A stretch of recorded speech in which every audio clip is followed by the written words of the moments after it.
Sir 4 নম্বর যে math, 4 নম্বর ম্যাথে কি বলছে, একটি বাদুড় 30 মিটার পার সেকেন্ড বেগে উড়ে যাবার সময় সামনের উঁচু দালানের, তো স্যার ধরো এখানে একটা দালান ছিল, এই যে একটা দালান ছিল, আর হইতেছে একটা বাদুড়, আমরা এখানে একটা বাদুড়, এই যে এটা আমরা ধরে নিলাম এটা একটা বাদুড়, এই তো একটা বাদুড় এ ডান দিকে যাইতেছিল, একটা বাদুড় ডান দিকে যাইতেছিল, একটা বাদুড় 30 মিটার পার সেকেন্ড বেগে 30 মিটার পার সেকেন্ড বেগে উড়ে যাবার সময় একটা বাদুড় উড়ে যাইতেছিল। আচ্ছা, উঁচু দালানের 19 মিটার দূর থেকে, তাহলে স্যার এই গ্যাপটা হইতেছে কত মিটার? 19 মিটার।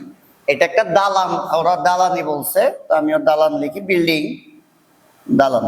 তাহলে একটা বাদুড় একটা দালান থেকে 19 মিটার দূরে ও ডান দিকে যাইতেছিল 30 মিটার পার সেকেন্ড বেগে, এইরকম একটা উদ্দীপক দূর থেকে এত তরঙ্গ দৈর্ঘ্যে শব্দ করছে, তাহলে বাদুড় কিন্তু শব্দ করছে, এটা কিন্তু বাদুড়, বাদুড়।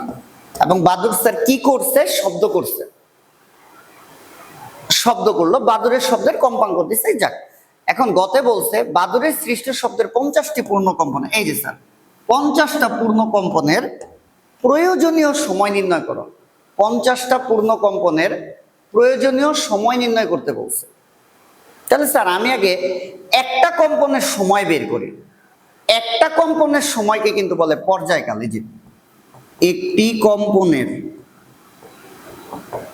সময়, একটি কম্পনের যে সময়, একটি কম্পনের সময়, এটাকে স্যার বলে পর্যায়কাল। এটাকে কি বলে? পর্যায়কাল। স্যার আবার বলতেছি, একটি কম্পনের যে সময়, একটা কম্পন, একটা পূর্ণ কম্পনের যে সময়, এটাকে আমরা বলতেছি পর্যায়কাল। তো আমি পর্যায়কাল বের করি, আগে আমি পর্যায়কাল বের করি। তো পর্যায়কাল বের করার জন্য আমার স্যার এই যে কম্পাঙ্ক বলে দিচ্ছে, বাদুড়ের শব্দের কম্পাঙ্ক। তাহলে স্যার আমরা গ নম্বরটি স্টার্ট করি, বাদুড়ের কম্পাঙ্ক।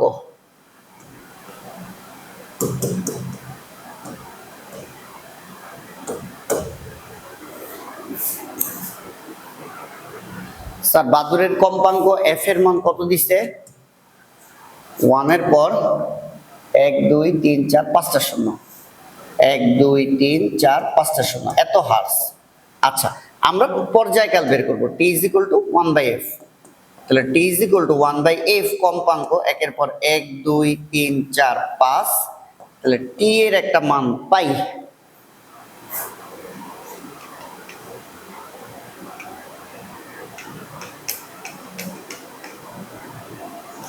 (1 × 10⁻⁵) বা 10⁻⁵ সেকেন্ড।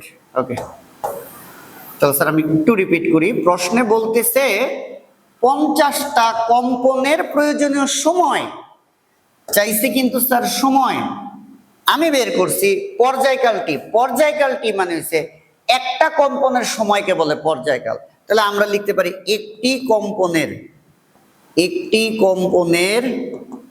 সময়, সেটা কত? 10⁻⁵ সেকেন্ড। পর্যায়কাল, এই যে স্যার পর্যায়কাল, টি এর মান এটা দ্বারা বুঝায়, বড় হাতের টি মানে একটা কম্পন, একটা কম্পনের সময়কে বলে পর্যায়কাল। তাহলে একটি কম্পনের সময় লাগছে 10⁻⁵ সেকেন্ড। স্যার এরকম কম্পন দিচ্ছে কয়টা? 50টা। তাহলে 50টা পূর্ণ কম্পনের সময়, 50টি কম্পনের সময় 50 × 10⁻⁵, যেটা আসে স্যার 5 × 10⁻⁴। এই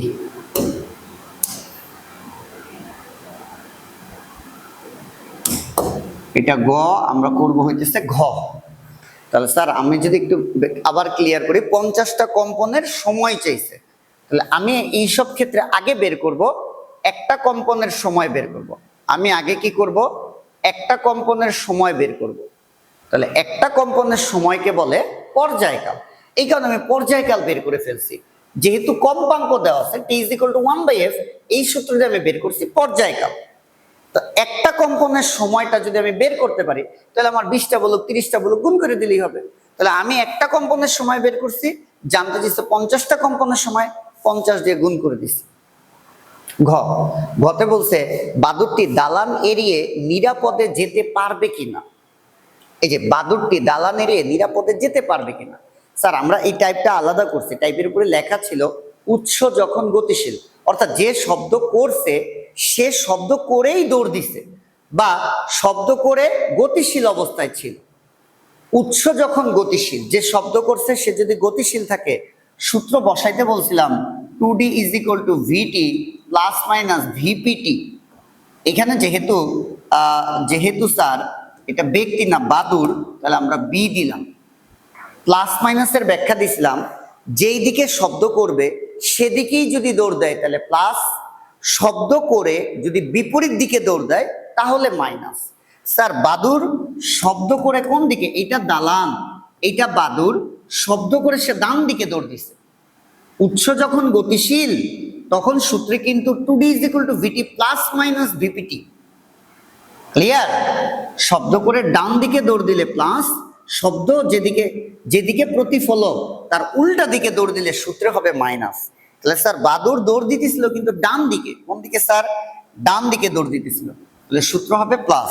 আরেকবার বলতেছি, বাদুর শব্দ করে দালানের দিকে প্রতিফলকের দিকেই যাইতেছিল, যার কারণে সূত্র আমরা দিচ্ছি প্লাস।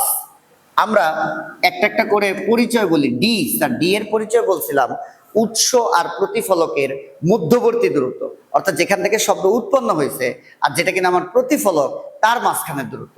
তাহলে স্যার তার এই যে পুরো গ্যাপটা কত মিটার স্যার, 19 মিটার। দেখো ডি এর পরিচয় হইতেছে যেখান থেকে শব্দটা উৎপন্ন হয়েছে তার থেকে প্রতিফলকের দূরত্বটা হইতেছে এই ডি এর মান। তাহলে এই ডি কত স্যার, এই যে 19 মিটার, এই যে বলছে 19 মিটার দূর থেকে। তাহলে স্যার ডি এর হিসাব মোটামুটি আমরা ক্লিয়ার হইলাম 19।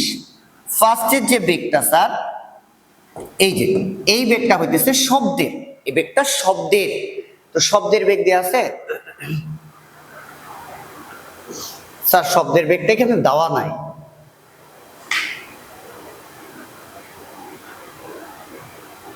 আচ্ছা এইখানে দেওয়া নাই, তাহলে যেহেতু শব্দের বেগটা দেওয়া নাই তাহলে আমরা কত ধরে নিব স্যার, আমরা ধরে নিই 330 ধরে নিই, 330। এইবার স্যার শুনো এই টি এর কথা, টি হইতেছে প্রতিধ্বনি শোনার সময়। আমরা এই প্রশ্নটায় বাদুরের জন্য টি এর মান বের করব। বাদুর চোখে দেখতে পারে না, দিনের বেলা বাদুর চোখে দেখতে পারে না, তো বাদুর শব্দ করছে, এখন আমি প্রতিধ্বনির মান বের করব। টি এর মান যদি আমি দেখি 0.1 সেকেন্ড বা তার বেশি হইছে, তাহলে বাদুর যে শব্দ করছে ওই শব্দের প্রতিধ্বনি বাদুর শুনবে, ফলে বাদুর বুঝবে সামনে একটা দালান আছে, ফলে বাদুরটা দালান এড়িয়ে যাবে। আর আমরা প্রতিধ্বনি টি এর মান বের করে যদি দেখি 0.1 সেকেন্ডের কম হয়েছে, তাহলে আমরা বলবো বাদুর প্রতিধ্বনি শুনবে না। তাহলে বাদুর যেহেতু শুনবে না, তাহলে বাদুর তো সামনেই যাবে, তাহলে তো সে দালান এড়িয়ে যেতে পারবে না। ব্যাপারটা হচ্ছে এরকম। তাহলে বাদুর দালান এড়িয়ে যেতে পারবে কিনা আমরা টি এর মানটা বের করে আগে দেখি। তাহলে এইটি প্রতিধ্বনি শোনার সময় টি বের করব, প্লাস ভিবি বাদুরের বেগ, বাদুরের বেগ কত স্যার 30, ইন্টু টি এর পরিচয় প্রতিধ্বনি শোনার সময়, 19 দ্বিগুণে 38 সমান টি কমন নিলে এটা হয় 330 যোগ 30, তাহলে টি এর সমান আসে 38 ডিভাইডেড বাই 360। তাহলে টি এর একটা মান আমরা পাই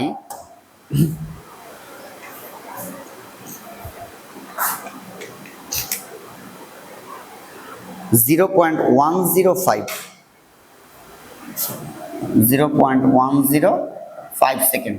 তাহলে এই মানটা কিন্তু স্যার 0.1 এর বেশি, এই মানটা কিন্তু স্যার 0.1 এর থেকে বেশি ছিল, এই মানটা কি ছিল স্যার 0.1 থেকে বেশি ছিল। তাহলে প্রতিধ্বনি শুনবে, প্রতিধ্বনি শুনবে। আচ্ছা প্রতিধ্বনি যখন শুনবে তখন বাদুর বুঝবে সামনে বাধা আছে, তখন বাদুর ওই দালানটা বা সামনে যে বাধাটা, এই বাধাটার উপর দিয়ে যাবে, অর্থাৎ বাদুরটি দালান এড়িয়ে যেতে পারবে। বাদুরটি প্রতিধ্বনি শুনলে বাদুর দালান এড়িয়ে যেতে পারবে। কথাটা দিছে, যখন বাদুর প্রতিধ্বনি শুনলো তখন বুঝলো সে যে চলতেছে সামনে বাধা আছে, সে তো ধাক্কা খাবে, যার কারণে সে সামনের বাধা অতিক্রম করে চলে যাবে। এই টাইপের কথা বললে আমরা প্রতিধ্বনি টি এর মান বের করব।